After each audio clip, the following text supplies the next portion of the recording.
Hello students, welcome to my YouTube channel Physics Arena. I am Suresh Kumar and today we will discuss the numericals of horizontal projectile. In last video we have discussed about the formulas for horizontal projectile and today we will discuss about these numericals. But before that, please subscribe my channel and like the video also and share this video as much as possible. तो चलिए बच्चों start करते हैं। जो हमारा पहला question है ये आपके सामने डिस्प्ले हो चुका है। A hiker stands on the edge of a cliff 490 meter above the ground and throws a stone horizontally with an initial speed of 15 meter per second. Neglecting the air resistance, find the time taken by the stone to reach the ground and the speed with which it hits the ground. तो चलिए देखते हैं। जो कल हमने formula बनाए थे वो मैं यहाँ पे आपके लिए लिख देता हूँ। सबसे पहले जो फॉर्मूला हमने बनाया था दैट वाज टाइम पीरियड के लिए जो हमने फॉर्मूला बनाया था टाइम ऑफ फ्लाइट के लिए दैट वाज 2h/g। इसके बाद जो हॉरिजॉन्टल रेंज के लिए बनाया था that was equal to u into root 2h/g। और जो वेलोसिटी के लिए बनाया था that was v equal to u square plus g square t square. ये तीन फॉर्मूलाज कल हमने लास्ट वीडियो में हमने डिराइव किए थे। इसी के बेसिस पे ये न्यूमेरिकल है। सबसे पहले इसका डायग्राम को क्लियर करते हैं। डायग्राम क्या है तो देखिए, एक यहाँ पर क्लिफ है, क्लिफ माने तो एक पहाड़ है इस तरह से, और यहाँ से एक आदमी ने इस तरह से सीधा इस तरफ एक स्टोन को थ्रो किया जिसका स्पीड था u इक्वल टू 15 मीटर पर सेकेंड। तो जो इनिशियल स्पीड से उसने फेंका that is along x axis. एक बात याद रखिएगा, यहाँ पर हम एक्सिस जरूर बना सकते हैं। This is X axis and this is Y axis, और you can take downward also. Y axis को नीचे भी ले सकते हैं, कोई प्रॉब्लम की बात नहीं है। लेकिन जो उसकी इनिशियल वेलोसिटी थी वो सारी की सारी एक्स एक्सिस में ही गई थी। वाई एक्सिस में उसने कोई भी वेलोसिटी नहीं दी। लेकिन बिकॉज ऑफ ग्रेविटी ये पत्थर जो है ये सीधा नहीं जा पाएगा, इसको नीचे मुड़कर आना पड़ेगा और यहाँ पे ये ज़मीन को हिट करेगा। पहली चीज़ उन्होंने हमसे क्वेश्चन में ये पूछा हुआ है कि एयर की फ्रिक्शन को इग्नोर कर दीजिए। तो याद रखिए प्रोजेक्टाइल मोशन में जब भी हम पढ़ेंगे तो एयर फ्रिक्शन को इग्नोर करना है। दूसरी बात, इसमें हमें उन्होंने टाइम पूछा है कि कितनी देर के बाद यहाँ से स्टोन ज़मीन पर गिरेगा और यहाँ पर स्टोन कितनी स्पीड से गिरेगा, हमें ये भी कैलकुलेट करना है। तो सबसे पहले हम लिखेंगे हमें गिवन में क्या क्या दिया हुआ है। तो जो इनिशियल वेलोसिटी है दैट इज़ 15 मीटर पर सेकेंड, बिल्कुल दी है। उसके बाद कोई और चीज़ है, बिल्कुल है जी 4, इसकी जो हाइट है वो 490 मीटर है, बिल्कुल सही। तो जो डिस्प्लेसमेंट है, जो हाइट है वो है 490 मीटर, ये बन गया। इसके बाद हमें कैलकुलेट क्या करना है, हमें एक तो टाइम ऑफ फ्लाइट कैलकुलेट करना है और साथ में क्या निकालना है, हमें वेलोसिटी निकालनी है।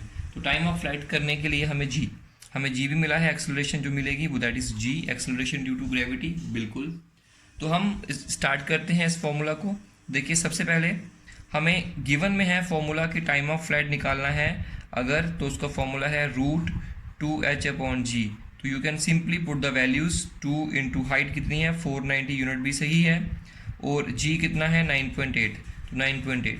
तो इसको कैलकुलेट करके जो आपके पास रिजल्ट आएगा that will comes out to be 10 seconds, that is equal to 10 second.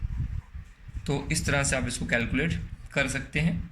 ये आ गया हमारे पास टाइम ऑफ फ्लाइट। तो यहाँ से यहाँ आने में कितना समय लगा, 10 सेकेंड लगे। अगर बच्चों आपको इस फॉर्मूला को डायरेक्टली यूज़ नहीं करना है तो आप अपना फॉर्मूला सिंपली जैसे मैंने कल डिराइव करके बताया था आप वैसे भी कर सकते हो, कोई दिक्कत नहीं है। आप ये वाला फॉर्मूला लगा सकते हो, S equal to U T plus half A T square. इस फॉर्मूला से ही हमने ये वाला फॉर्मूला कल डिराइव किया था।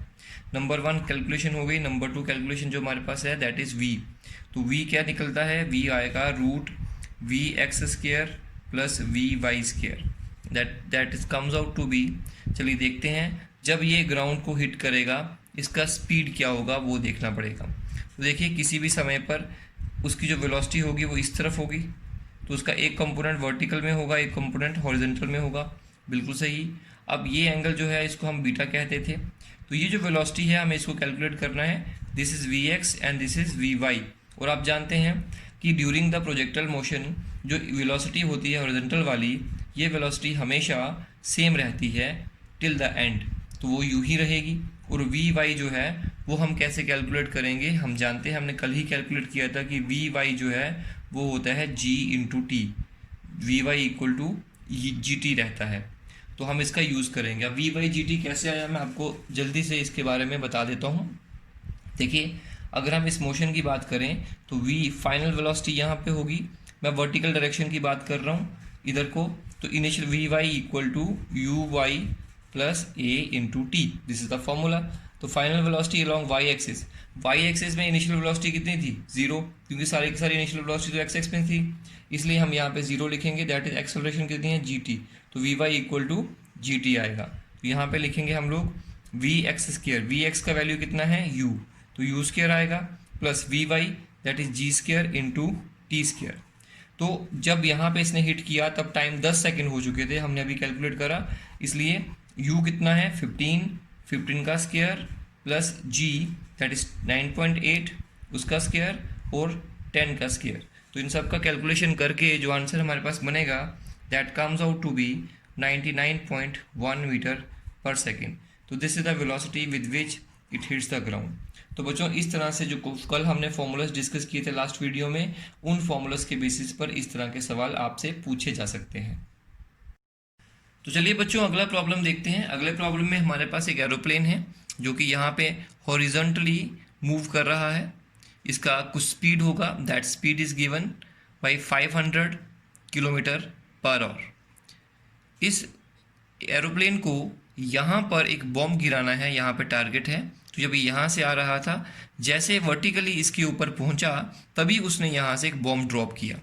अब बच्चों, जो बॉम्ब ये ड्रॉप करेगा, ये बॉम्ब को सिर्फ छोड़ देगा वो, लेकिन बॉम्ब की जो स्पीड थी वो उतनी है जितनी जहाज़ की स्पीड है, जिसकी वजह से बॉम्ब को स्पीड जो है वो आगे को मिलेगी, वो सीधा नीचे को नहीं आएगा डायरेक्टली, तो वो नीचे को आएगा लेकिन कुछ इस तरह से आएगा, तो बॉम्ब यहाँ गिरेगा। अब कभी भी चलते हुए किसी चीज़ को फेंकिएगा तो हमेशा वो इस तरह से यहाँ पे मूव करेगी, क्योंकि इस बॉम्ब को इस एरोप्लेन ने नीचे को वेलोसिटी नहीं दी है, वेलोसिटी आगे को मिली है। क्यों मिली है, क्योंकि एरोप्लेन के साथ बॉम्ब भी आगे को जा रहा था, जब इसको छोड़ देंगे तो ये भी अपनी ही उस स्पीड के साथ आगे बढ़ेगा, लेकिन साथ साथ में नीचे भी आता जाएगा और बॉम्ब यहाँ गिर जाएगा। अब टारगेट ये था, बॉम्ब इसने उसके ऊपर आके गिराया, लेकिन वहाँ नहीं गिरा, थोड़ा आगे गिरा। हमें बताना है कि ये कितना आगे जाके गिरा, हमें रेंज निकालनी है, हॉरिजॉन्टल रेंज निकालनी है इसकी, इस प्रोजेक्टाइल मोशन की। जो हाइट दी गई है दैट इज़ 1000 मीटर। तो बच्चों, इस तरह से ये प्रॉब्लम है, इसको हमें सॉल्व करना है। तो सबसे पहले देखिए, हमें y कितना दिया हुआ है यहाँ पे, दिस इज़ y मोशन। देखिए यहाँ पर हम क्या करते हैं, इसको मान लेते हैं x एक्सिस, इसको मान लेते हैं y एक्सिस। जो भी डिस्प्लेसमेंट y एक्सिस में होंगे उसको y से लिखेंगे, दैट इज़ 1000 मीटर। बिल्कुल। एक्सेलरेशन ड्यू टू ग्रेविटी का वैल्यू कितना होता है, 9.8 मीटर पर सेकेंड स्क्वायर। और t का वैल्यू हमें कैलकुलेट करना है, हमें कैलकुलेट करना है कि कितनी देर के बाद बॉम्ब यहाँ गिरेगा, और साथ में हमें कैलकुलेट करना है कि ये डिस्टेंस कितना है, कितना आगे जाके बॉम्ब गिरेगा। तो यहाँ से हमारे पास एक इक्वेशन है y equal to U Y T plus half A Y T square. Motion along Y axis हम देखेंगे यहाँ पे, क्योंकि हमें दो तरह का, ये 2 डायमेंशनल मोशन है और इसको दो अलग अलग पार्ट्स में डिवाइड करके पढ़ना पड़ता है।